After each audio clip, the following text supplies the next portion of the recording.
But first, a year ago, London was preparing for what was to become an extraordinary 11 days. The London Paralympics were held the greatest ever, a celebration of sport and a turning point in perceptions of disabled people. But 12 months on, there are concerns that the legacy is fading. A survey given exclusively to ITV News shows disabled people think little has changed. In fact, for some, things are getting worse. Nick Thatcher has been looking at the figures. They were dubbed the superhumans, the Paralympic athletes who triumphed in London and helped transform a nation's attitudes to disability. We've got to make sure that we preserve that, and this isn't just a flash in the pan and the whole souffle of hope and optimism doesn't sink down again. I don't think it will. But a year on from the Games, one charity argues the Paralympic legacy hangs in the balance. In a survey carried out for ITV News, 39% of disabled people in London say that attitudes towards them haven't changed over the past year. And a further 24% say attitudes have actually got worse. There is no lasting legacy that we can see. It's all surface gloss. Penny Pepper from Islington enjoyed the Paralympics, but told me the Games have done little to change the lives of many disabled people. We have the high achievers of the Paralympians who are held up almost as superhuman. But for us at the sort of hard rock face of daily life, things couldn't be more different. Of those who felt that attitudes had got worse nationally, 84% said that rhetoric about benefits scroungers had had a negative effect on views of disabled people.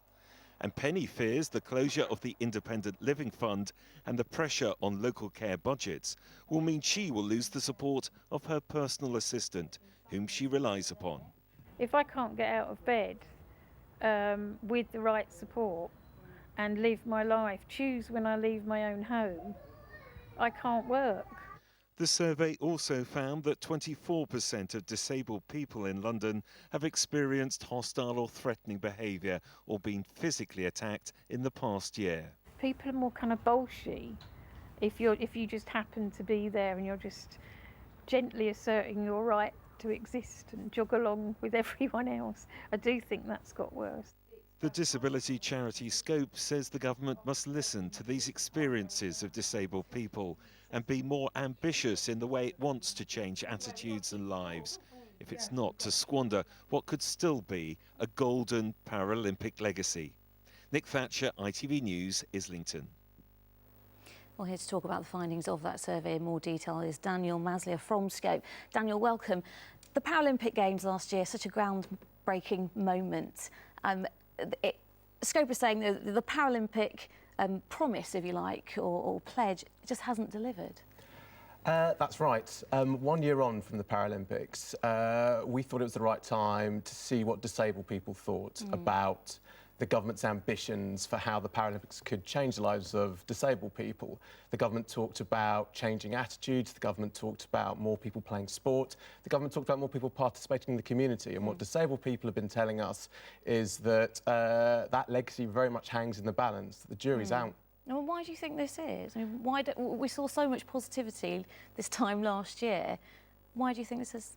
Well, one point that's coming out really strongly is this fact that disabled people don't think that attitudes, the way people perceive of disability, the way people treat them has improved.